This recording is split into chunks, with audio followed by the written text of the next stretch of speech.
Hi hello నమస్తే. నేను మీ Chandu from Arudrama consultancy. 30 days 30 university సిరీస్లో 19th డే వచ్చేసి అన్నమాచార్య యూనివర్సిటీ.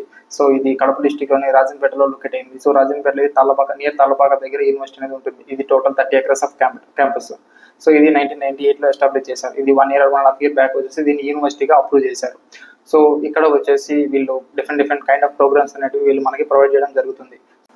సో ఇంకా ఇక్కడ మేనేజ్మెంట్ కోటాలో వీళ్ళు స్కాలర్షిప్స్ అనేవి కూడా వీళ్ళు ప్రొవైడ్ చేయడం జరుగుతుంది. సో ఐపీ పర్సెంటేజ్ ప్రకారము 80% అబవ్ ఉన్న వాళ్ళకి బాయ్స్ కానీ గర్ల్స్ కానీ వీళ్ళు 10% అనేది స్కాలర్షిప్ అనేది ప్రొవైడ్ చేస్తున్నారు. సో అది కాకుండా మనం ఎంసెట్ ఎగ్జామ్లో వస్తాం కదా, ఎంసెట్ ఎగ్జామ్లో కూడా వీళ్ళకి ర్యాంక్ బేస్డ్ వైజ్ వీళ్ళు స్కాలర్షిప్ అనేది ప్రొవైడ్ చేస్తున్నారు. సో వన్ ఫస్ట్ ర్యాంక్ నుంచి 30,000 ర్యాంక్ ఈ బిట్వీన్ ర్యాంక్ వచ్చిన వాళ్ళకి 20% స్కాలర్షిప్ అనేది ప్రొవైడ్ చేస్తున్నారు. సో 30 to 60,000 అనే వాళ్ళకి 15% ఇస్తున్నారు. 60,000 నుంచి 1 lakh ఇట్లా బిలో ఉన్న వాళ్ళకి 10% అనేది స్కాలర్షిప్స్ అనేది వీళ్ళు ప్రొవైడ్ చేయడం జరుగుతుంది. ఇంకా ఈ యూనివర్సిటీలో అడ్మిషన్ గురించి తెలుసుకోవాలనుకున్నా కానీ, స్కాలర్షిప్స్ గురించి కానీ తెలుసుకోవాలనుకున్నా కానీ బయోలో ఉన్న నెంబర్ని కాంటాక్ట్ అవ్వండి. సో ఈ యూనివర్సిటీ గురించి ఫుల్ వీడియో అనేది మా యూట్యూబ్ ఛానల్ పెట్టడం జరిగింది. So please do watch it.